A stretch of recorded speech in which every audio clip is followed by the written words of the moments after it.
This joint hearing will come to order.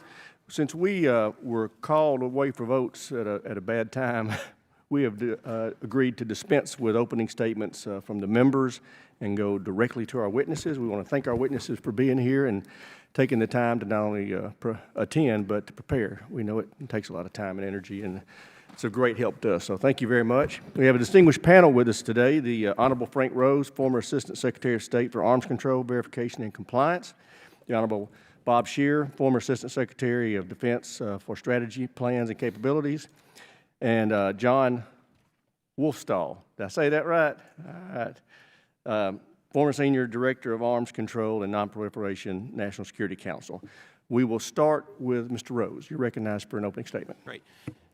Chairman Rogers, Chairman Poe, Ranking Member Cooper, Ranking Member Keating, members of the committee, it is a pleasure to appear before you today to discuss how the United States and its allies should respond to Russia's violation of its obligations under the Intermediate Nuclear Forces, or INF Treaty. As I outlined in my prepared statement, I believe it is highly unlikely that Russia will return to compliance with its obligations under the treaty for a variety of political and military reasons.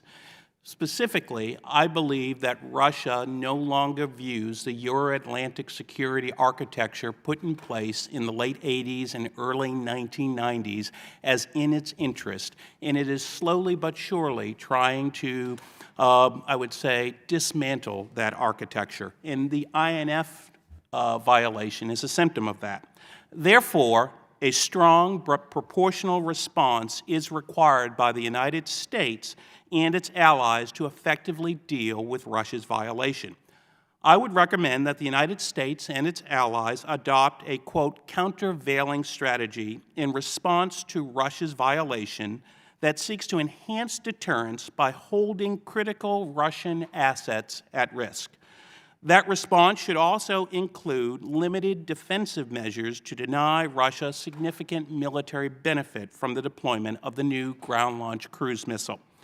This approach would include several elements. First, I think it's important that the United States remain focused on maintaining the unity of our alliance, both in Asia and in Europe. The INF Treaty is not simply a bilateral treaty between the U.S. and Russia, but it goes to the heart of Euro-Atlantic security. So as we develop our response options, I think it's imperative we do that in a way that maximizes coordination with allies. And furthermore, as we look at military response options, I think it's important that we find ways to include the allies. Secondly, I think the United States needs to place the blame for the demise on the INF Treaty squarely with Russia. It is Russia who has cheated on the treaty and got caught. We need to be careful, though, that we don't unilaterally withdraw and gives Russia a victory. My predecessor in the Bush administration, Steve Rademacher, in testimony before this committee in July of 2014, made the same point. We don't want to give the Russians a gift. Third, I think it's very important that the United States continue to fund the nuclear modernization program, specifically the new air-launched cruise missile, the long-range standoff system, or LRSO. This will improve our ability to hold critical Russian targets at risk. Fourth, I think the United States should develop a conventional variant of the LRSO. Again, this conventional variant of the LRSO will further allow us to hold critical Russian targets at risk. Fifth, I think we should facilitate allied acquisition of air and sea launch conventional strike capabilities, particularly the Joint Air and Surface Standoff Missile, or JASSM, and we should also consider selling the Tomahawk sea-launched cruise missile to interested allies. Six, I think it's critical that we remind Russia that NATO remains a nuclear alliance and implement all of the key nuclear recommendations from NATO's Warsaw Summit of July 2016. And finally, the United States and NATO should deploy limited cruise missile defenses to protect key alliance assets in the event of a conflict with Russia. While I support the deployment of limited cruise missiles, I would caution against moving forward with the deployment of a larger set of missile defense capabilities aimed against Russia, especially Russia's strategic deterrent. Such an approach would be extremely expensive and technologically challenging. In conclusion, Mr. Chairman, the INF Treaty has served the security interest of the United States and our allies for almost 30 years.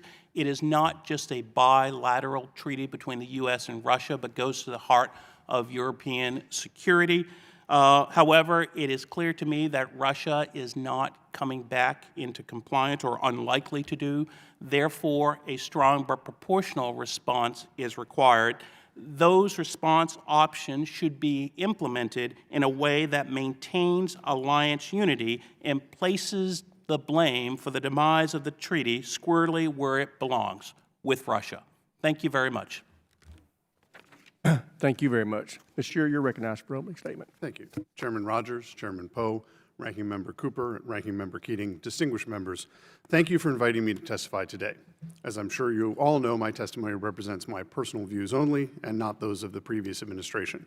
And I'll try to touch on just the key highlights of my written testimony, which I know will be put into record in this opening statement to keep lots of time for questions and answers. Russia's violation of the INF Treaty and its deployment of the violating system must be considered within the context of Russia's overall aggressive behavior.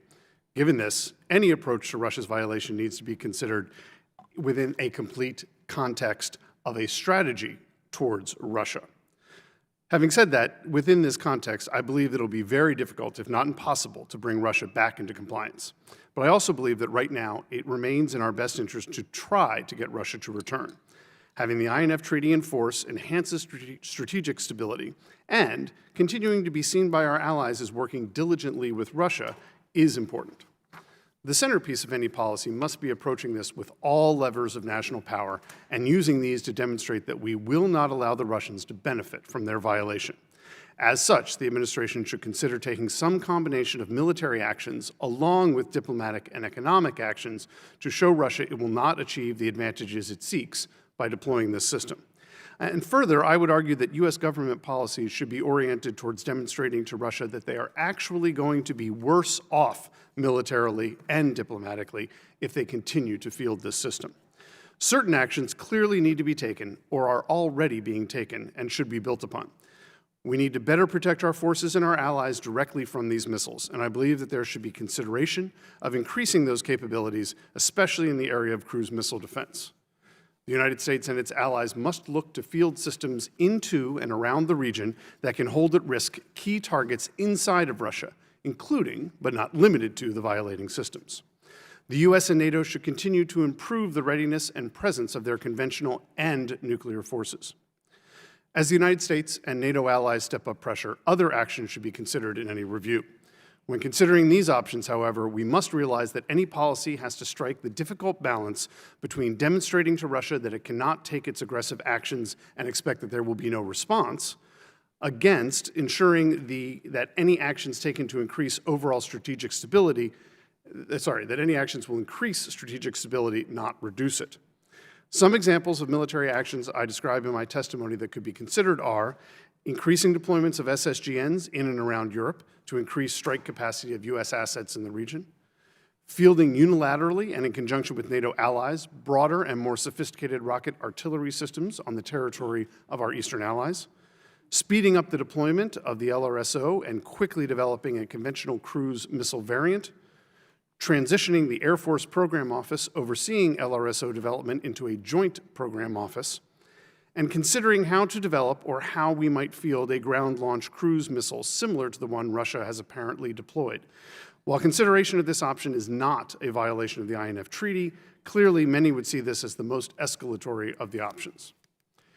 Critical to any coordinated political, economic, and military set of actions that we take is that they are developed and carried out in coordination with our allies. Our alliance structure is key to our strength, and it is a comparative advantage we have over Russia. However, we also cannot afford to let NATO drift into paralysis and must make it clear to our allies that inaction is unacceptable.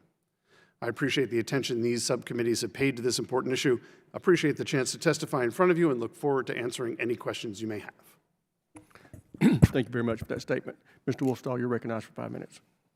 Chairman Rogers, Chairman Poe, Ranking Members Cooper, Keating, and other members, thank you very much for the opportunity and honor of testifying today. I'll just note that I am also testifying in my personal capacity, and I'll ask that my longer remarks be submitted for the record. I responded to many of the questions that the committee posed, but want to frame my remarks in 3 guiding principles that I think should influence any decision to take action in response to INF's violation, and many of these are echoed, I think, by my colleagues here. First and foremost is anything we do must maximize alliance unity, both in NATO and in East Asia. We have to remember that this is not just an Atlantic problem, this is also something that affects Japan and South Korea. Second, we should make sure that Russia gained no military advantage through its violations. The Obama administration, as this program was under development, took steps in that direction. The deployment of this system, I think, does necessitate other steps to ensure that's the case, and I'll recommend some in a minute. And then third, I'm very mindful, as I know my colleagues are, about the danger to crisis stability in Europe. We should be mindful not to do anything that makes that problem worse, as long as it does protect our security interests. We are in an action-reaction cycle with Russia. It doesn't mean that we shouldn't take action, but we need to understand how it will affect that dynamic, because the risk of conflict is real and growing. I want to include one last factor that I would not put in the same category as guiding principle, but I think is important, and that's that we should remember that arms control has never been a standalone purpose. It is a tool in our toolbox. The INF Treaty has allowed us to catch the cheating of Russia in time to take response. And it is one that we can use wisely if it is in the context of a larger policy, just as we are now with the New START Treaty, which remains very much in our interests, and I don't believe should be an area where we think about countermeasures unless and until Russia fails to comply fully with that agreement. So, to the meat of how to respond to this violation. First and foremost, I think our response should and can be diplomatic. We need to be much more forceful in how we confront Russia's actions and the damage, and be clear about the damage that Moscow is doing to the global nuclear landscape. We must move to share publicly with our allies and with the broader public information about Russia's violation that heretofore has only been shared with Russia and to our closest allies. I believe that the scale should now tip much further towards public release, because that will assist in the second step of this campaign, which is to put increased public pressure on Moscow. Why did Moscow cheat on the INF agreement as opposed to withdrawing from it, which it is legally entitled to do, and they have mentioned for many, many years as a possibility? Is because they don't want to be responsible for the collapse of an arms control treaty. And so putting the onus directly on them, I believe, may be an effective way to cost them politically and diplomatically, and might guide some of their future actions. I don't suggest it is a be-all and end-all response, but it strikes me it's a clue to their thinking. I also think that we should be unwilling to allow Moscow to maintain its traditional role as a leader in the global nonproliferation and arms control community. That is a responsibility that you earn, one that we have continually earned, that Moscow has abdicated. And so putting pressure on Moscow in the context of the Nonproliferation Treaty, the permanent members of the UN Security Council, the P5 fora, I think are all viable diplomatic measures. Third, I believe that we can and should take legal countermeasures in response to this violation. If the administration finds Moscow in material breach, we have the right to not only take countermeasures within the context of the INF Treaty, but also within the context of other arms control treaties that Moscow may care about more than our own. We care about the INF Treaty, Moscow clearly does not. Moscow cares a lot about other treaties like the Open Skies Treaty, one that is not as deeply rooted in our security interests as in Moscow. And so I think that we can work within the alliance structure to put pressure on Russia and deny them their rights to fully exercise their Open Skies Treaty rights in a way that might put additional pressure on them to come back in compliance with the INF. The benefit of this is also it puts our allies in NATO, their skin in the game. They also care about open skies, but they're not parties to the INF Treaty. And so showing that we're going to take measures in one area may bring them to take action in others. I'll sum up also in the military sphere. Some of what I'll say echoes some of my colleagues' remarks. I do not support deploying land-based missiles in Europe in response to Russia's actions. I believe that we have many better options. We have the ability, and we already have the capability to have air and sea launch cruise missiles in the European theater. But I think the risks of trying to push that avenue with our allies outweigh the benefits. I do believe that we should establish a joint program office for the new long-range standoff missile, one that would look into the possibility of a conventional variant to this nuclear program. I would actually go further. I don't believe that there's a very strong case for the nuclear-armed LRSO with a penetrating bomber, so I'd redirect the entire program towards conventional, but I know that's an issue that we looked at both by the administration and this committee. But I would also make a virtue out of necessity and make clear that we are doing this in direct response to Russia's violations. And to echo my colleague Bob Schur, that this would make it very clear that Moscow will suffer from both a security and a diplomatic standpoint as a result of their actions. So just to echo, I would say that we clearly do need to act in response to this, but we need to make care not to overreact and to keep our security and the goals of stability and alliance management in mind as we craft our response. Thank you, and I look forward to your questions. Thank you. I recognize myself for the first set of questions. Mr. Schur and Mr. Rose, in 2015, the Congress asked Chairman Dempsey to come up with a list of recommendations for the President as to how the U.S. should respond to the INF violations. But we also wanted to know what they were later. But do you know what those recommendations were that Chairman Dempsey made to the President? Did you support his military options? Why or why not? Yes, certainly we in the Office of the Secretary of Defense were well aware and frankly worked with the Joint Staff to develop those military options and to see them.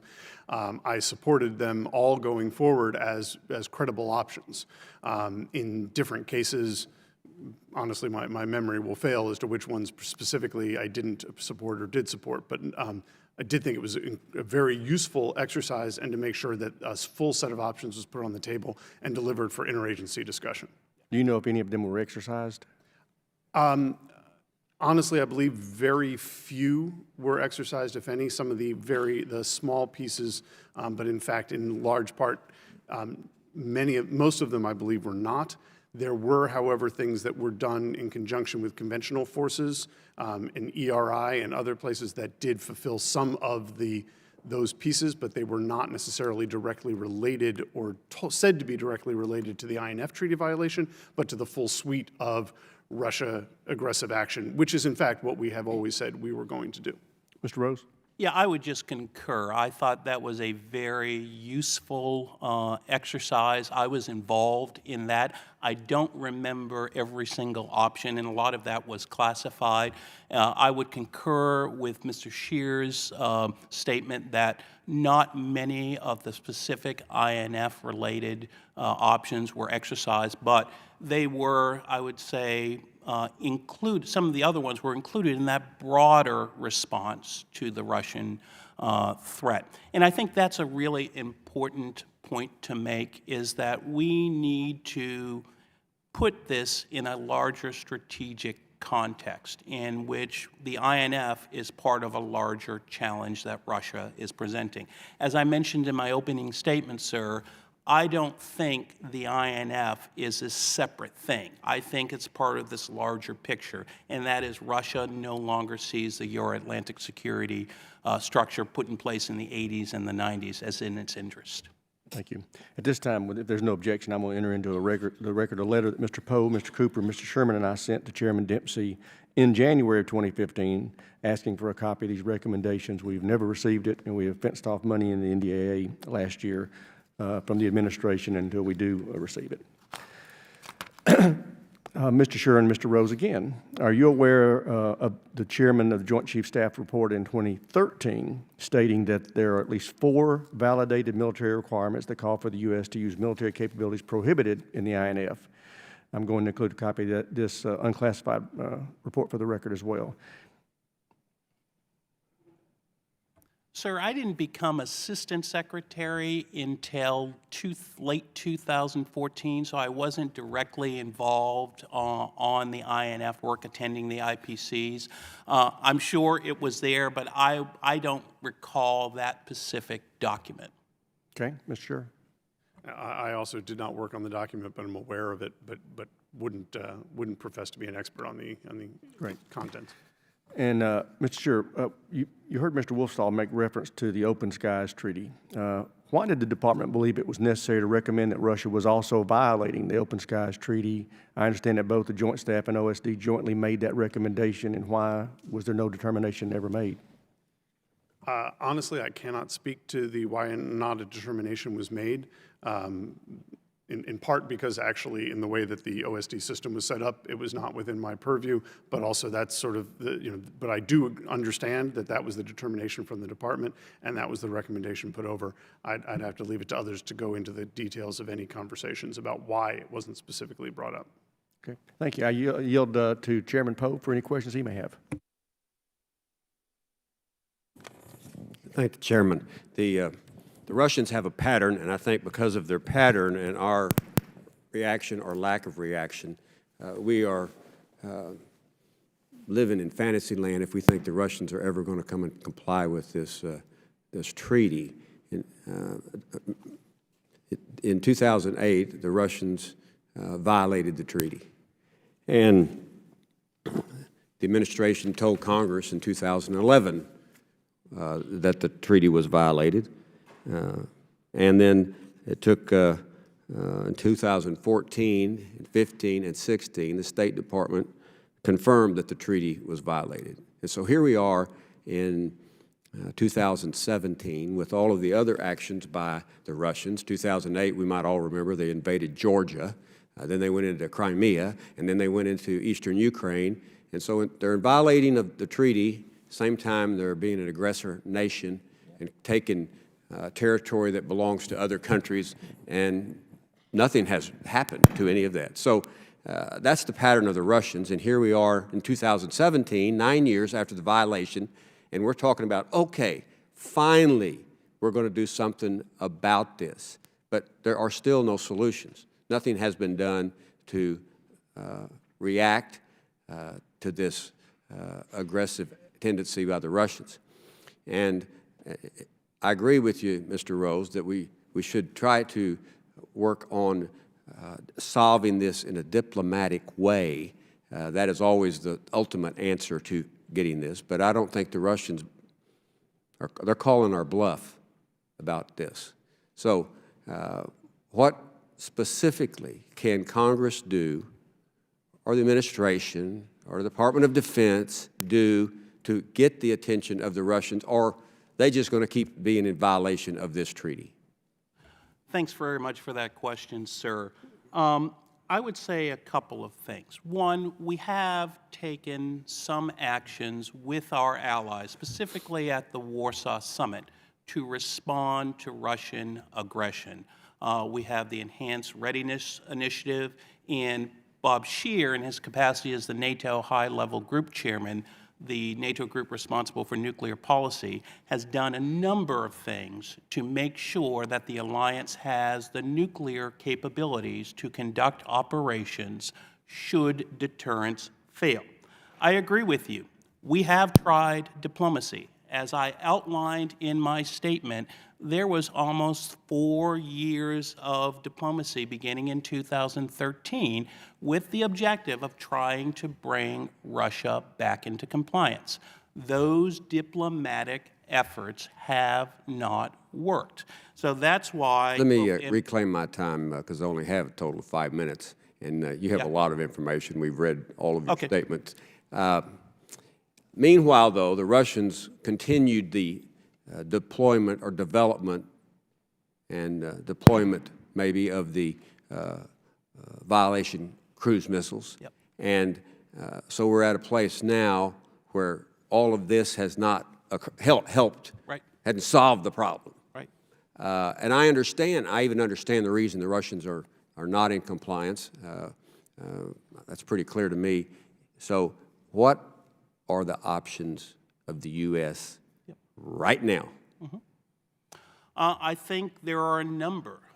Specifically, I think developing a conventional variant of the LRSO is very, very important. And So we can have that development, and, well, we have a nuclear-capable version, but not a conventional. not a conventional. But let me commend Chairman Rogers and his committee because they have been pushing for a conventional variant. So that's number one. Number two, we can make available to our allies strike capabilities, JASSM-ER, but also Tomahawk. And three, I think NATO should be developing some limited cruise missile defenses to protect key command and control nodes, ports, and airfields. So those are three things that I would do. Would you agree or not that we're more concerned about the Russian violation than maybe even our NATO allies are concerned about it? I think some of our NATO allies, it depends. I mean, some NATO allies are more concerned than others. Last question for all three of you. Should the United States suspend our portion of that treaty? I would not do it at this moment. All right. Mr. Chair? I'm not sure that gets us any benefit that we can't accrue other ways. So Okay. no. Mr. Walsall? I think we can take countermeasures under the rights afforded to us in international law without withdrawing or suspending from the treaty. I think we should Thank pursue you. those. Yield back. Thank the gentleman. Chair, and I recognize the ranking member, Mr. Cooper, for any questions he may have. Thank you, Mr. Chairman. I would like to follow up on Chairman Poe's line of questioning regarding our European friends. The primary threat of these INF treaty violations is to Europe, right? And I'm worried we care more about this than our European friends do. Is there any information you can supply us with that shows that they really do care and are willing to pay and willing to make defense adjustments? So I think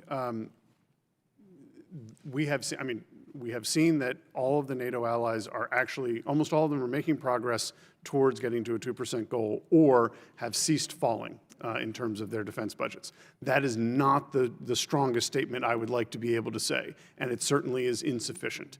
I do think that your general assessment that there are a lot of European nations who don't take this as seriously as we do is correct. I also think it unfortunately is a political issue in many places where there are some people who do, within countries, do take it seriously, and some other members of that same governing coalition who have a harder time with it. It's our job to lead NATO. We need to make sure that NATO is part of this answer, but we need to lead it as well. And I think one of the things that was stated in Mr. Wolfstall's testimony, in fact, trying to ensure that we do as much as we can to make it clear that this information that we have, the intelligence we have, is absolutely right and correct and bringing people along board. So we can wait in terms of doing something, but we can't wait forever.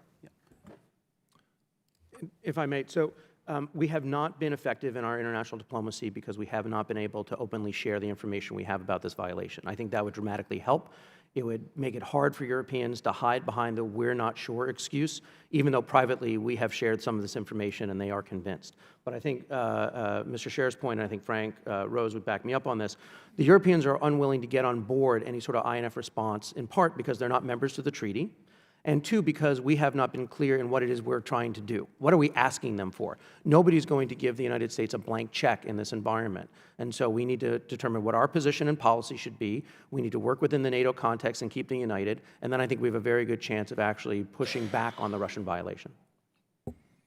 You don't have to be signatories of a treaty to be the primary victims of a breach of the treaty. So that's kind of an illogical.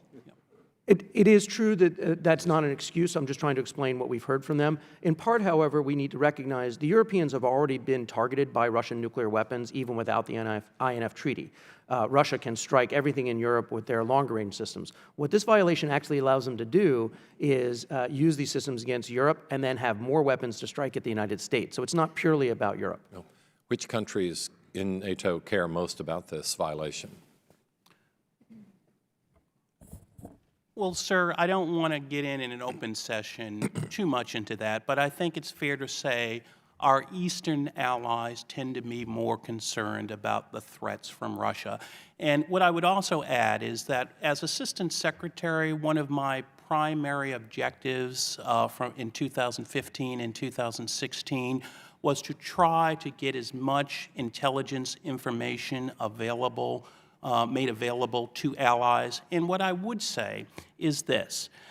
We are in a much better position now than where we were 2 years ago with the allies, and I think there's a very good foundation for the new administration to build upon. Final question. Is our reluctance to state the name of any NATO ally in this hearing proof of the success of Russian disinformation campaigns in Europe that makes this issue a hot potato politically? Well, sir, I don't necessarily think it's Russian propaganda. I think it is a concern that many of these countries cannot verify this information on their own because, as you know, this is some of our most sensitive sources and methods, number one. And number two, they have so many other challenges with the Russians. So I would not say that. I would just add, I think my belief is we'll have a better chance to pull together as an alliance if we don't single people out individually. We want to do everything we can to help those within each of these countries who understand the problem fight their battle against other voices within their same countries who are having a harder time. And singling people out won't help build that alliance cohesion. I would just point out I wouldn't put this in the same category as what we're concerned about in interfering with elections and fake news. Russia has been stating falsely for many years that the United States is in violation of the INF Treaty. We abide by our legal processes and ensure that we are, in fact, complying. But that muddying of the waters has been successful in part because we have had to keep much of this information classified. It's one of the reasons I suggest we now err on the side of release. Thank you, Mr. Chairman. Chair, I recognize Mr. Keating for 5 minutes. Thank you, Mr. Chairman. It's great to welcome Mr. Rose, who comes from America's hometown in Plymouth, Massachusetts, and I think whose folks are still on Cape Cod, so welcome. But I want to just, we've said a lot about military response. We've touched upon some of the diplomatic response. But, Mr. Sherritt, in your remarks, your opening remarks, you talked about also economic response to this. And I'd like to ask the whole panel, since we're just broaching on this, and I think it's important. What kind of economic responses specifically do you think we could undertake? I'll start with Mr. Sherritt, since you brought it up yourself in your opening statement. I did, although that is a tried and true tactic of the Department of Defense to make sure that the other parts of the interagency are represented and get a voice. Fortunately, you have created this panel with that voice in mind. So I am going to defer to my State Department, my former State Department and former White House colleagues. Mr. Keating, what I would say is two things. First, there are very limited economic options on the table, so they would be more symbolic. I would say because of the Ukraine sanctions, that has basically sucked all the air out of the room, number one. Number two, we would likely need to implement these sanctions on our own. Most of our European and other allies don't have the legal mechanisms available to impose sanctions for the violation of the INF Treaty. I would echo Mr. Rose's testimony. I think there are some limited options that we could choose if we're willing to have these be unilateral sanctions, and I think they can affect not only the Russian entities involved, but there are other countries who provide direct support to these programs. I won't get into that in this session, and I'm no longer have access to classified information, but I think there are some other opportunities there that bear digging into, and happy to talk about that offline. Great. I also want to touch on the possibility, and I hope it isn't a possibility, that indeed, actions like this could be used later on as creating a bargaining chit for other negotiations. And what comes to my mind is Crimea. And the danger, I think, in having this activity where they take this action, and then all of a sudden, in other discussions, having them say, well, we're going to stop the suspension of this and conform to it in exchange for something else. I look at that as a terrible downward spiral that would have great implications. But can you comment on that kind of reaction or the use of this, under those circumstances? Mr. Keating, that's a really good question. And it leads me to another point. I'm not trying to dodge your question, but I think what it tells me is that we really need to have strategic stability discussions with the Russians. I am known both publicly and privately for being very tough on the Russians. However, we are not talking to them about the fundamental issues associated with strategic stability. So one of my key recommendations to the new team is that they initiate not an arms control negotiation, but a set of discussions focusing on better understanding their strategic concerns and the Russians better understand our strategic concerns. I think that's very, very important. I think, Congressman, the only thing I'd add is that your caution is well taken. When you're looking at this as a broad set of issues, as you have to, and then a broad strategy with Russia, what we need to make sure that we don't do is fall into the trap of they do something bad, then we give them something to return to the situation it was before. That's a net win for them.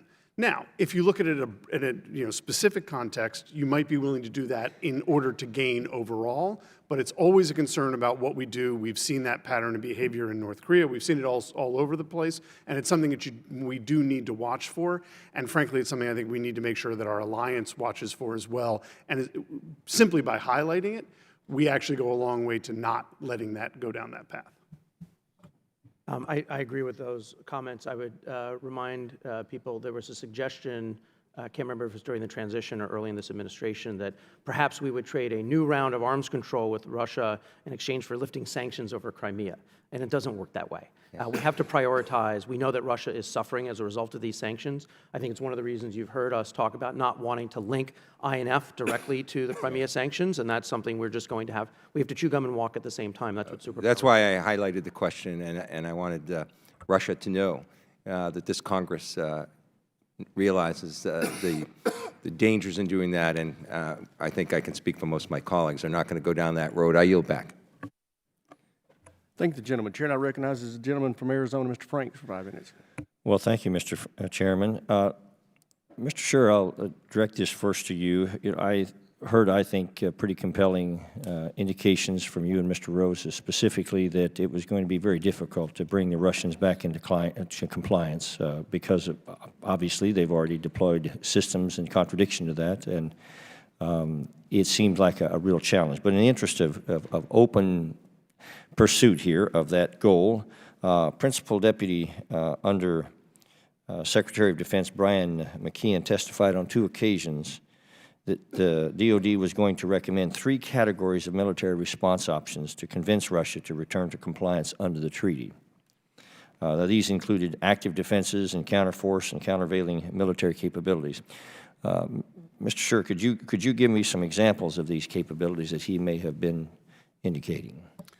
Certainly. I think, so in the active defense realm, that is majority of that is pointed at defense, cruise missile defense, specific missile defense around specific areas. And I think that, as I said in my testimony, the written testimony, cruise missile defense, I think, is something that we don't do as good a job on as we'd like to, as I think we should. And we need to kind of look at that as well as missile defense. We should not, however, get caught in the trap of believing that there is ever going to be enough missile defense, because it cannot ever get to the point where we can outspend our adversary of missiles versus missile interceptors. But we can get to the point where we can protect critical infrastructure, and that's something that I think we might want to take a look at doing more. The countervailing, the 2 other pieces are strike assets, and one is the concept is looking at how can you take out the actual offending system, and certainly we have many forces in and around the region that can do that. Then there's also saying, well, we don't have to go just after the offending system, but we can go after other things that Russia holds of value, and obviously those same that we have in terms of everything air, ground, sea-based, can go after those assets. And I think what all of us recommend, certainly I know I recommend it, is that we need to continue what we have done in terms of the European Reassurance Initiative, something that Congress has funded a number of years in a row, and I hope continues to fund, so that we can move more forces more regularly in and around the eastern parts of our NATO alliance, and that we can bring firepower there, as well as encouraging our allies to step up to the plate and purchase more systems and that it can be integrated into the NATO alliance. Mr. Rose, I'm just taking off of what Mr. Scher said. Did any of these capabilities that Mr. McKeon indicated, they really even get developed to any extent? You know, some of these capabilities, for example, JASM, ER, extended range JASM, we are deploying that, and that gives us the ability to hold conventional targets at risk with conventional weapons. With regards to some of the nuclear things that we talked about for deterrence, we are procuring the dual-capable F-35. So some of these things... We're on our way in some of those areas. Yeah, some of those areas. But it remains your opinion that it's going to be extremely difficult to pull Russia back into compliance? Sir, I think it's going to be extremely difficult to pull Russia back into compliance. Well, the reason I emphasize that, obviously, is if that is our stated conclusion, then it certainly puts a great deal of emphasis on the question of how long we want to remain tied to its restrictions as well. Sir, can I just add, I just want to reemphasize the importance of alliance unity. And as the new administration moves forward, I would think that whatever they do, they want to be in close coordination with our allies in both Europe and Asia. All right, final question, and I'll start with you, Mr. Rose. Do you think that, I mean, sometimes I have an opinion on the questions I ask, as you might imagine, but has Russia violated the Open Skies Treaty? What I would say, and I don't have access to classified information, if you look at this year's or last year's compliance report, we have many compliance concerns about Russian implementation of the treaty. Now, my understanding is that the administration is working with allies to resolve those compliance concerns, but we are not there yet. So we have certain, I wouldn't say it's a violation, but we certainly have compliance concerns. Mr. Scher, would you characterize it that way? Yes. I think I always like to take my lead from the State Department colleagues about compliance issues, but it's certainly a concern for the Department of Defense. Well, Mr. Chairman, I just want to add my list to those concerned. So, and with that, I'll yield back. Thank you, gentlemen. Chair now recognizes Mrs. Davis from California for 5 minutes. Thank you, Mr. Chairman. Thank you all for joining us. Just taking from the discussion about NATO, and I'm sort of trying to get a sense of where it falls on a range of issues that we have with our counterparts. A few of us will actually be joining them in a few hours overseas. And so I just wanted to get a sense. And Mr. Scheer, you said that you would prefer to err on the side of releasing some of the information so that they could have a greater sense of what the challenges are. Is that something that, or Mr. Scheer, I'm sorry, Mr. Wolf, I think you said that. I'm sorry. If it sounded smart, I usually think it comes from me too. So, I do think that we need to be more public about the information that we have, and we need to be sharing it more widely within NATO. There is always a tension between not burning a source inside the intelligence community and revealing that information, because it will allow the Russians to take countermeasures, and we won't have that source anymore. But I think now, particularly with the system reportedly in deployment, there is much more information and even visual information that can be deployed diplomatically in the alliance and just as a public diplomacy campaign that could be very effective in galvanizing some support within NATO. But I also think we have to do that with a thought in mind, what is it we want to do once we get that support? And so they have to be linked together. Yeah, I think part of my concern was if in having those discussions, if they were appropriate, that it also might mean that we would take some actions in terms of deploying in Europe, and whether or not that would create some feeling of confidence in what we're doing as opposed to a real pushback. I think that's exactly right, ma'am, and I think you've heard all of us talk about there's a great danger in the idea that we would move or suggest that we would move to deploy ground-based strike capabilities in Europe in response to INF. First, I don't believe, and I, again, have been out of the administration for several months, that the military believes that that's a military necessity or requirement. Without that, then I think we would risk alliance unity, because some countries might be willing to support it and others will be very much opposed. And having, I think, all of us worked through the decision in the 1980s to deploy both Glickam and Pershing II, I won't say it nearly broke the alliance, but it fed into the Soviet strategy of weakening it. And I don't think we need to do that at this point. Yeah. can I just add on that point? I'm not necessarily opposed to ground-based capabilities, but I think there are a couple of questions that you want to ask before you move down this road. One, do we need this to meet our military requirements? Two, is it cost-effective? And three, where are you going to deploy it? And having negotiated a number of basing agreements, I understand how challenging it is to put capabilities in foreign governments. I guess I would ask, I'm sorry, because my time is running out. I would just add, I mean, and is it the appropriate response to their violation of the NFF? Ma'am, I would not recommend doing a GLICM in response. I think we can do what we need to do with sea and air launch capabilities. Thank you, Mr. Rose. Can I ask you, and I hope you can feel free to be forthcoming, does the State Department now have the appropriate staffing level and expertise to deal with this issue as well as other issues that are out there, given the personnel shortfalls and obviously the desire to slash the State Department budget? Great. Ma'am, let me say this. I thought we had a good team when I was there, but we have a problem getting younger staff into the State Department, and this is a real problem because we're losing expertise and we're not training the next generation. I gave a plea to the transition team when I left, is we've got to find a way to get younger people into the State Department. So previously, I thought we had a good team, but that was the concern that I had, is that we did not have a mechanism to bring junior staff, and we have a dearth of people who understand these issues. Thank you. Mr. Wolf. If I could just make a point, I'll be very quick. I was very honored in the administration to actually run an interagency process. I would convene Deputy Assistant Secretaries of State, Assistant Secretaries of State, and we would prepare materials up to the deputies and the secretaries to make decisions. This administration has not yet even appointed people at those levels in the Defense or State Department. There are people available, and I think it is to our detriment to not have a fully staffed interagency, and something that I think it's not surprising that they may be a little slow off the mark, but it is something that worries me in terms of our ability to respond.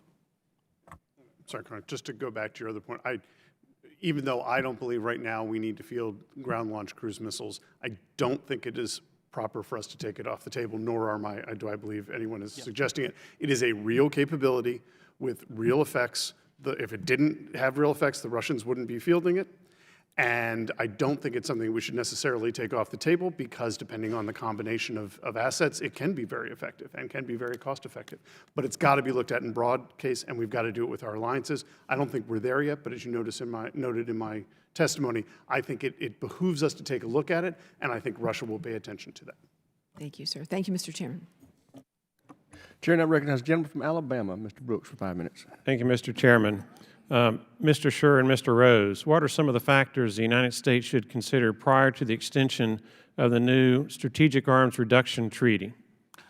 I would say a couple of things. One, is it in the interest of the United States to maintain the New START Treaty? My view is yes. Despite all the concerns that we have with INF, I believe it's in our interest to maintain the New START Treaty because it puts limitations on Russian forces, and furthermore, it provides us insights we would not necessarily get from our national technical means. But the bottom line is, are they in compliance? And two, does it serve our national interest? Mr. Scher?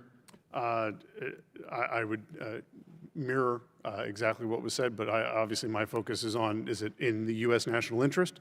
I believe it still is, as long as they're not violating and as long as we continue to have the ability to inspect and do other pieces. So worthwhile. All right, a follow-up question for Mr. Scher and Mr. Rose, but on a different treaty.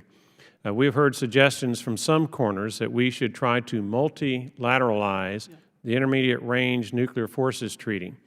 According to unclassified reporting, Iran has roughly several hundred intermediate-range ballistic and cruise missiles that would be prohibited and have to be eliminated if Iran came under the Intermediate-Range Nuclear Forces Treaty. Similarly, Pakistan has hundreds of missiles that would have to be eliminated or limited by the treaty. China has at least 1,500. In what world would these countries agree to just give up these missiles? That's the first question. And second, is there a risk that multilateralizing the INF will only give Russia a convenient excuse for its illegal behavior? Great. Sir, what I would note is that in 2007, the United States and Russia proposed the idea of multilateralizing the INF. So it's not a new issue. However, I would caution. I would say, one, we should not entertain this idea until Russia comes back into compliance with its obligations under the treaty. And secondly, and I think you hit the nail on the head, it would be very difficult to get North Korea, Iran, Pakistan, China, and India to agree to give up their ballistic missiles. So I don't think it's very much a viable idea at this point. Mr. Scher. Yeah, I don't think that's the world in which we live right now.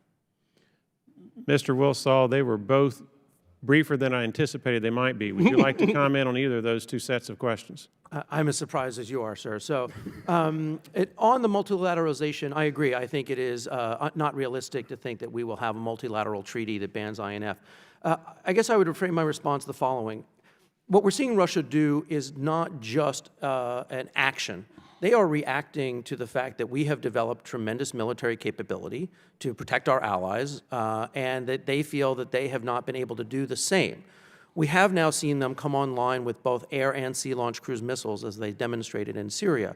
And so while I think that they are not likely to come back into compliance with INF, I think we do need to be talking to them at a military level and at a political level to understand how we can reduce the risks of unintended and accidental conflict. And that could involve some agreement regarding how and when we would deploy certain capabilities in response to how and when they deploy certain capabilities. I'm not suggesting we validate what they're doing because they have violated a treaty that has been ratified by the United States, and there should be consequences for that. But we need to understand the broader context in which that's happening. Thank you, Mr. Chairman. I yield back the balance of my time. Thank the gentleman. Chair, and I recognize the gentlelady from Nevada, Ms. Titus, 5 minutes. Thank you, Mr. Chairman. I'm glad we're holding these hearings today about Russia's violation of the INF Treaty. That's given the administration's potential ties to the Russian administration. I think it's very important that the congressional committees on foreign affairs and armed services keep a close eye on our relationship with Russia and what's happening in this area. We've heard a lot from all of you on the panel about the need for alliance unity. In fact, Mr. Rose and I think Mr. Wolfshall opened with that. That was your #1 recommendation, that we do it. But I'm afraid that we're not going to be able to do it given the set of circumstances that exist today. Just in the last 70 days of the Trump administration, we've had our allies disparaged and insulted. We've had conflicting information and opinions and positions come out of the administration on where we stand on NATO. We've had a Secretary of State who said he doesn't even want the job. His wife told him to do it. You mentioned yourself dozens of empty appointments at top levels, so I don't know who's going to be having these discussions that you think we need to have. And we've got a State Department budget that's cut by 30%. Would you comment on whether you are even optimistic that we can do anything about holding anybody accountable or set a new set of standards moving forward, all three of you? Yeah. Man, let me just say, every administration, it takes a little bit of time to get up. So let's hope that over the next couple of months, we see some solid appointments by the president. And I'm actually encouraged to see some of the people at the Pentagon who I've worked with in the past. But the bottom line, I'll come back to your point, our allies are an asymmetric advantage of the United States. It's what makes the United States the United States. It's something Russia and China don't have. So we, in our foreign policy, should be doing whatever we can to maximize the benefits of those alliances, because those alliances provide us so many benefits from a diplomatic perspective, but also a military perspective. I couldn't agree more. You have listed an appropriate and a large set of problems that we have to face to overcome to get the 28 nations of NATO to agree to things. I would suggest that we've always had a lot of things to get over to get 28 nations to agree to pretty much anything. So I hold that while it sounds daunting, I still hold out some hope. And to emphasize the point that Mr. Rose made, we're better off with a less good solution in 28 countries working together than with the perfect solution and not having the alliance held. You have to believe it is, as Frank said, an asymmetric advantage. If Russia didn't resent the fact that we had this and didn't think this was a plus on our side, they would not work so hard to try to divide it, and we can't let that happen. I'm an eternal optimist. And so I believe that things that are readily self-apparent, like maintaining a strong alliance is helpful to the United States, will take root and be endorsed and blessed in any administration. And we've seen evidence in the past of skepticism when it comes to other things that I believe are self-evident. Cooperative threat reduction and helping to eliminate stocks of nuclear, chemical, biological materials around the world was something quite controversial in the early Bush administration. They came to embrace that. So I think there is hope, but I think we have to keep reminding the body politic of exactly why we have NATO and why it benefits us. Well, thank you. All three of you mentioned the word hope, so we now have a foreign policy based on the concept of hope. I hope it works. Thank you, and I yield back. I thank the gentlelady. Chair, and I recognize the gentleman from Virginia, Mr. Garrett, for 5 minutes. Thank you, Mr. Chairman. I'll just start with Mr. Rose. It's safe to say, based on the cost to procure and develop, that the IRBMs and MRBMs that we discussed and addressed in the INF are cheaper and more readily available than an ICBM, correct? And it's also fair to say, based on the Pershing platform and the Griffin platform and Soviet-era platforms, that the technology to fill that gap, if we were to essentially flip the switch to off, exists today, correct? And we could also, presumably, upgrade that Griffin system, that land-based Tomahawk cruise missile that we abandoned with the INF, to the Block 4 capability pretty much with the flip of a switch, correct? Well, we can't go into but so many specifics, but in the theoretical abstract world. So I'm looking at a New York Times article which is entitled, Russia Deploys Missile Violating Treaty Challenging Trump, specifically addressing new Russian land-based cruise missiles. And again, I would source it from the New York Times. We don't have any current capability, nor do our allies in the European theater, to match this. Am I correct?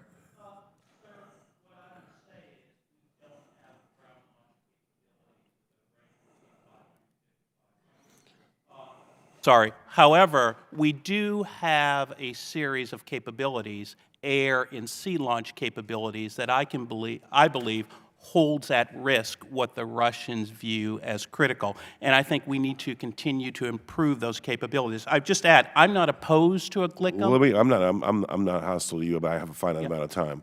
Yep. We have no idea what our Generation 5 aircraft can do against the S-3400, S-400. Yeah, I don't know. We just don't know, so we think we have a capability. I guess what I'm ultimately driving at is, if the multilateralization of the treaty is not an option because people who want to be ICBM players can't afford it, and the Soviets can essentially replicate capabilities for cheaper by virtue of violation of this treaty, and there are no ramifications to date, right? The Obama administration addressed the potential deployment as early as 2014. Now the present administration has a quandary. Is it not in our best interest to encourage our European allies to do what was suggested earlier, and that is start picking up some of their own weight, as they're not signatories to the INF treaty, and the United States is already carrying a lot of water for a lot of people in a lot of places? Sir, I think there are things that our allies should do, specifically purchasing JASSM-ER and Tomahawk. On ground-launched cruise missiles, my point is this: do we have a military requirement? Is it cost-effective compared to, for example, developing a conventional variant of the LRSO, and where would we deploy it? I want to emphasize that because this is controversial in some allies within NATO, and we don't want to give the Russians an opportunity to create mischief. Mr. Chairman, Mr. Scher, am I pronouncing that correctly? Had the opportunity to speak with the defense minister in Germany in February, and very gently and tactfully, I'd like to believe, suggested that 2% expenditure on defense was a welcome addition, that the Germans, as they are aware, are the long pole in the European defense tent. You know, we can spend money on this, or our allies can spend money on this, ironically having the benefit potentially of helping us help them, if you don't mind me grabbing from the movie Jerry Maguire. What's to stop our allies from taking this responsibility, and what's the best way to convey this request in a diplomatic and tactful manner so that we can live in a safer world? I think the key is, certainly, and nobody, you know, in my past job, and I think all of us made the point to European allies that they had to start pulling more weight than they had been doing previously. 2% is a nice figure. It's a good talking point. It's not the extent of what we need them to do. In some cases, I would argue some countries need to do more. In some cases, maybe they can do less, but do more elsewhere. Having said that, it's a nice target, frankly, and a target that most of the NATO countries are not meeting. As much as it'd be great to be able to focus only on the violation, I think we have to look at the Russian aggression writ large, use that as the piece to make it clear to our allies, both those in Western Europe and Eastern Europe, that there is a concern and a problem. The Eastern Europeans understand it inherently. The Western Europeans have conflicts within their own populace. We need to help that process along and get them to spend more and do more. If it's ground-launched cruise missiles, maybe, who knows, but more has to be done. I just hope the Russians don't force their hands sooner rather than later. Thank you, Mr. Chairman. Thank the gentleman. Chair, and I recognize the gentleman from Washington State, Mr. Larson, for 5 minutes. Thank you, Mr. Chairman. I apologize. I have a little bit of a variety pack of questions, but certainly related to the big topic we're talking here. But so, Mr. Wolfstall, to start with you, you mentioned we've all talked about the Open Skies Treaty, which is not. This is not a bilateral treaty, right? This is, so why is it important, therefore, to consult our allies in any discussion about using the Open Skies Treaty with regards to Russia? So we have been working with our allies over our concerns regarding open skies in Russia for many years. I think that's been a very fruitful exercise. We've been able to work with them so they understand our concerns, and we've also supported our allies when Russia has been selectively complying in ways that affect them. My suggestion that we think about countermeasures for INF violations in the open skies context was a response in part to the fact that right now Europe aren't members to INF, but they are members to Open Skies. And so if we wanted to try this approach, we'd have to coordinate that in advance with the allies. But I think we have a firm legal basis, both within the Open Skies and the INF context, that might have some potential to actually motivate them a bit more, because we have to view all of these treaties as a network. They are designed to create stability and predictability in the European theater. Russia's undermining them means that they cannot, and that's something that directly affects us and our European friends. Yeah, Mr. Rose, do you have any comment on that? I would agree with my former colleague from the NSC. Great. You don't have to anymore, you know.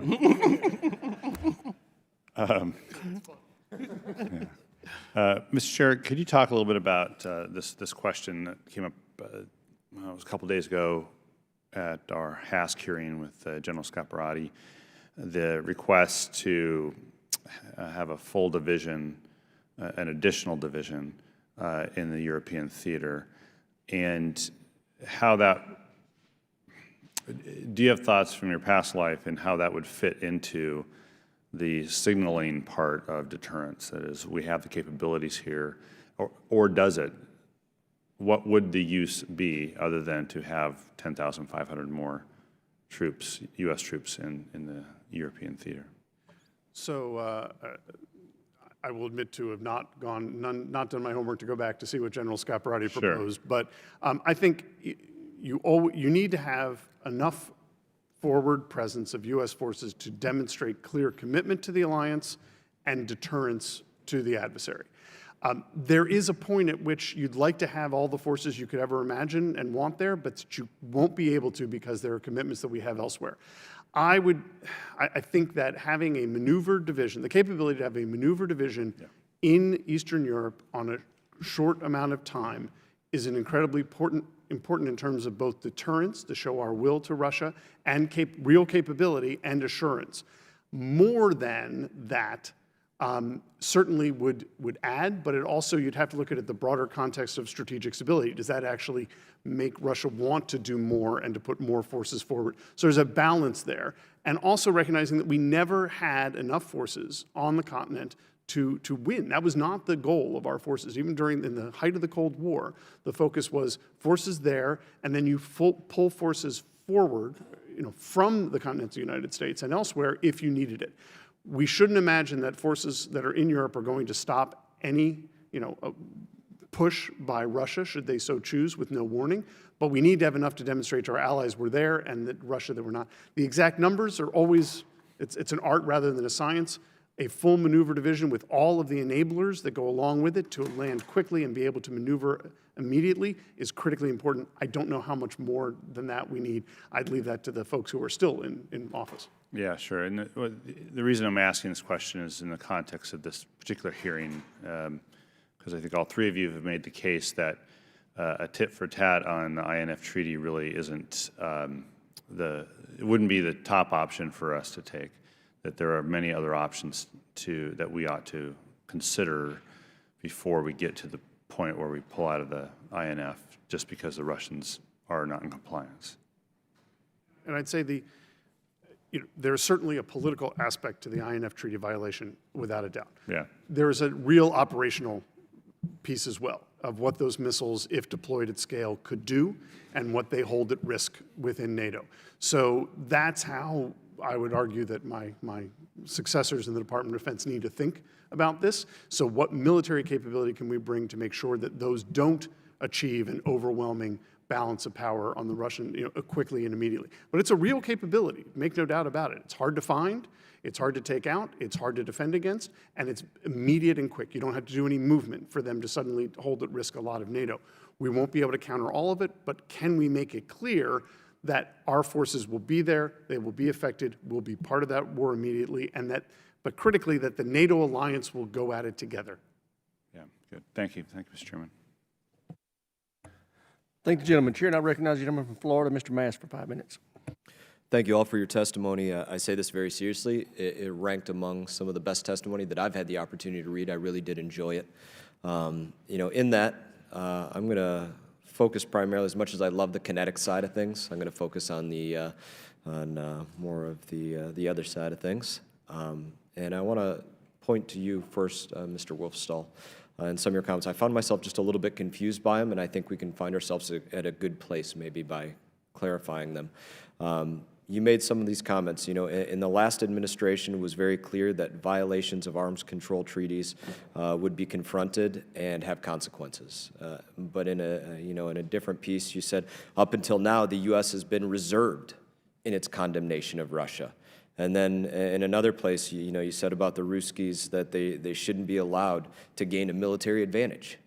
And then went on further to say, to this point, the Russians have been allowed to pretend that they're a responsible nuclear actor, and that very specifically, this is what interests me, we should no longer provide cover for that posture of them pretending to be a responsible actor. So I want to know, diplomatically, what can we learn from the past so that we don't make that same mistake going forward in the next 8 years? What cover was provided to them that we should do that now going forward? What did they miss? What do we need to learn from that so they don't give us the political middle finger in this? Sure, Congressman, thank you, and thank you for the thoughtful reading and response.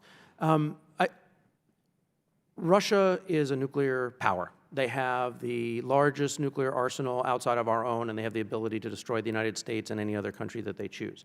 We recognize that they have that capability, but at the same time, they also have been very active in working with us over many decades to support the cause of nonproliferation. We worked with them very closely for 20 years to enhance nuclear security. They had been active supporters in trying to deal with the challenge of nuclear Iran. But over the last 5 to 10 years, we've seen a lot of that cooperation ebb. And so we still go through the motions in places like the Nonproliferation Treaty Review Conference, inside the United Nations Security Council, inside the P5 meetings of nuclear states on nonproliferation, and treat them as co-equals. We've chosen not to take that fight that we have and the very serious concerns into those fora because we don't want to do further damage to the nonproliferation system, because that matters to us too. We care about people complying with the NPT and putting pressure on North Korea. My point was simply that we should be very clear and direct in those fora that Russia is not living up to its historic responsibility, that we in the United States are, and that Russia has a lot of work to do if they want to be a legitimate international actor in those areas. They do have a lot of work to do, unquestionably, but I really want to get to, can you see any specific points of beyond that cover that we've given them? I mean, that was an important word, cover, and beyond that, I would ask you to follow up with, do you see us having to readdress, obviously, there's going to be another nuclear posture review going on, but our nuclear strategy in general. We've gone through the tide of years from mutually assured destruction all the way to selective ambiguity. Do you see a need to readdress what is our nuclear strategy? A very specific point I would make in my private capacity is I think that we should not engage Russia in the P5 on nonproliferation and nuclear security. I think that we should resolve back down to the P3 with us and the British and the French. The Chinese can be supporters in that. That I think has limited effect, but I think it is something that we can do and that would send a very strong message to Russia diplomatically. In terms of the nuclear posture review, every president has the right and I think should put their stamp on nuclear policy. What are nuclear weapons for? Why do we have them? When would we consider using them? Those are critical decisions that only the President of the United States can answer. We worked very hard to make sure that our policy was supportive in the Obama administration of our global nonproliferation efforts and our global efforts to prevent the use and spread of nuclear weapons. And I think in that we were very effective. The Trump administration has, quite frankly, spoken on multiple sides of the issue. Let there be an arms race on one hand, but it'd be great if we could get rid of all weapons on the other hand. These are issues that I think a fully formed interagency needs to wrestle with and that the president needs to digest and internalize before putting a stamp on them. But I think there is room for adjustments both towards real reductions. I think we have more nuclear weapons than we need, but we may want to have more strategic ambiguity if that's the desire of the president. That's his right as the president. Very good. Thank you for your comments. Appreciate it. I yield back, sir. I thank the gentleman. Chair, and I recognize the gentleman from Illinois, Mr. Schneider, for 5 minutes. Thank you, Mr. Chairman, and I want to as well thank the witnesses. I will concur. I found the testimony very helpful, and I appreciate you sharing your experiences with us. As I read through the testimony last night, as I've listened this afternoon, one of the common threads that seems to run through all of your testimony is this emphasis on maintaining unity. Maintaining unity with our allies. And I'd like to discuss a little bit of time that we have, both short and long term. I'll start with the short term. In the short term, if each of you could expand on what opportunities are there that you would highlight for the administration and for Congress? What are some of the cautions you would give us and the key priorities we should focus on short term? And Mr. Rose, I'll start with you. Yeah.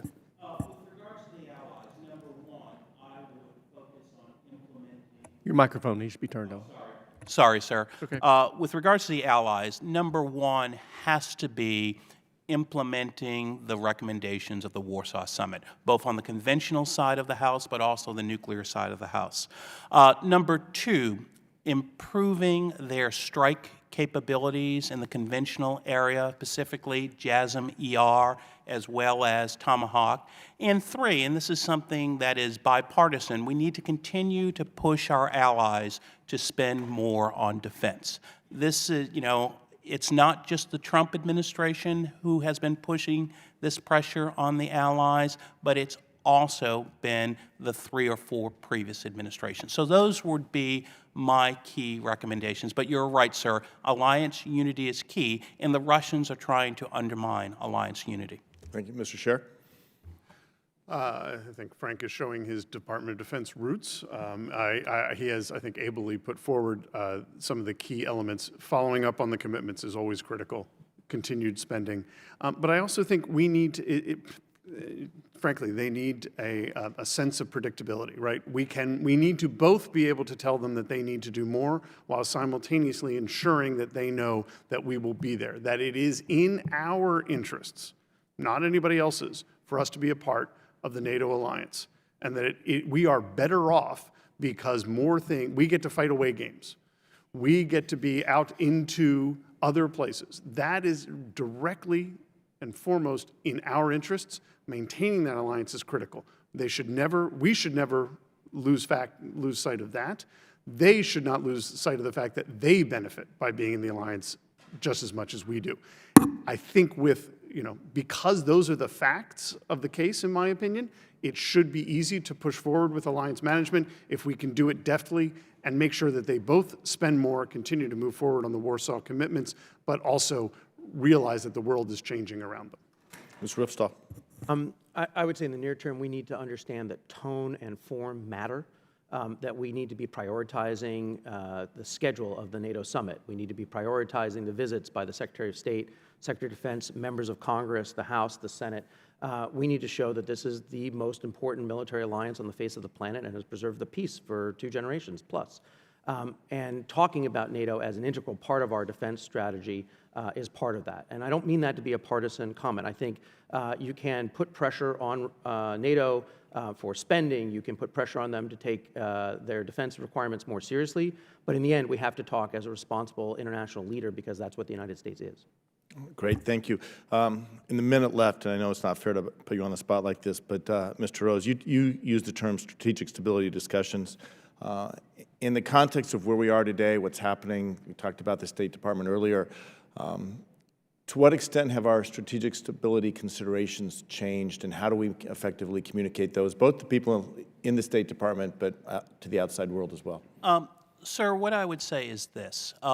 We need to reestablish a forum to talk with the Russians on strategic stability issues. That doesn't mean moving forward with a new negotiation, but we don't have that mechanism. We tried at the last couple of months of the Obama administration to reestablish that mechanism.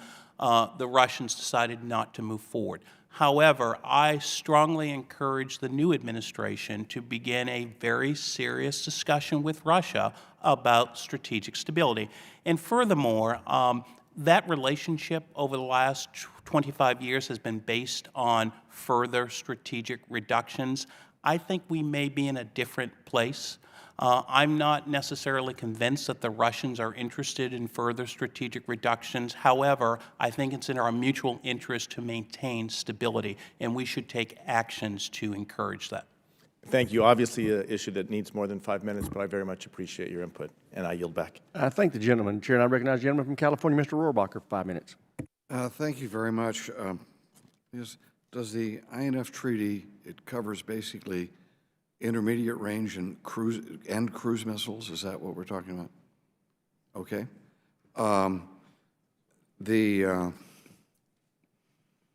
Let me just say that some of the premises this discussion has been on are disturbing to me. And let me just ask, is it your premise that if there was a nuclear exchange, we should be preparing for a situation where we could come out of a nuclear exchange with some warfighting capabilities left?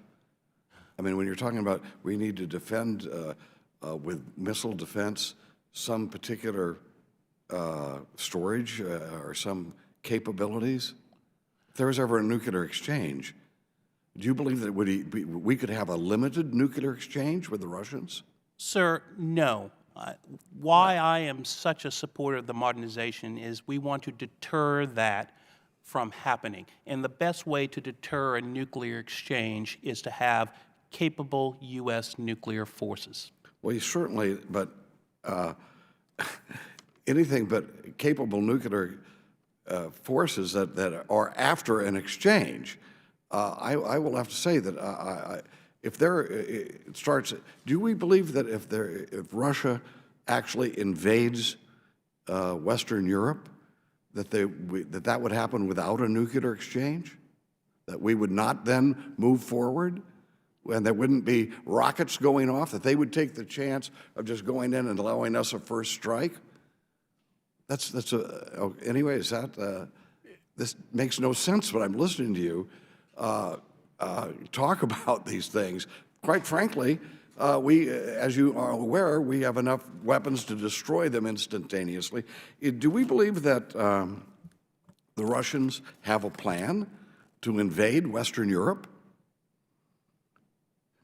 So I won't touch on whether, in the intel perspective, the key from the Department of Defense is we need to plan as if they would and as if they do. Okay, because and if planning to do that is part of our plan is that they can invade and we wouldn't have a nuclear exchange? We would love, yes, absolutely. If they do not use nuclear weapons, I would argue that we have Well, they sufficient would love. capabilities. You actually, any sane person who thinks that there would be a massive invasion of Western Europe and there wouldn't be a nuclear exchange is living in la-la land.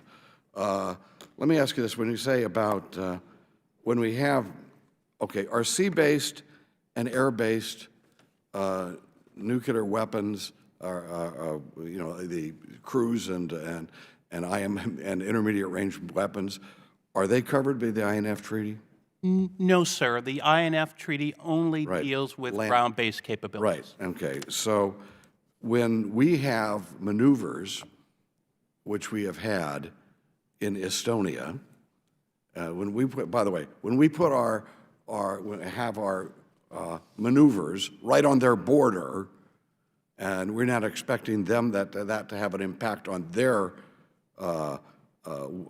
view of the world. When we do that, if we have B-52 bombers flying from England as part of the maneuvers that we have had in the Balkans, is the B-52 bomber capable of carrying these cruise missiles and these intermediate type range nuclear weapons? Yes. Yes. We have ships that have also been part of these maneuvers in the Balkans, or excuse me, the Baltics. Are the ships that we send there, are they capable of carrying these nuclear weapons? Well, sir, my understanding, and I'll defer to Bob, is that we made a decision in the early 1990s to remove nuclear-tipped cruise missiles from our surface ships, but we do maintain the ability and deploy conventionally armed Tomahawk. The answer is yes, they are capable of this.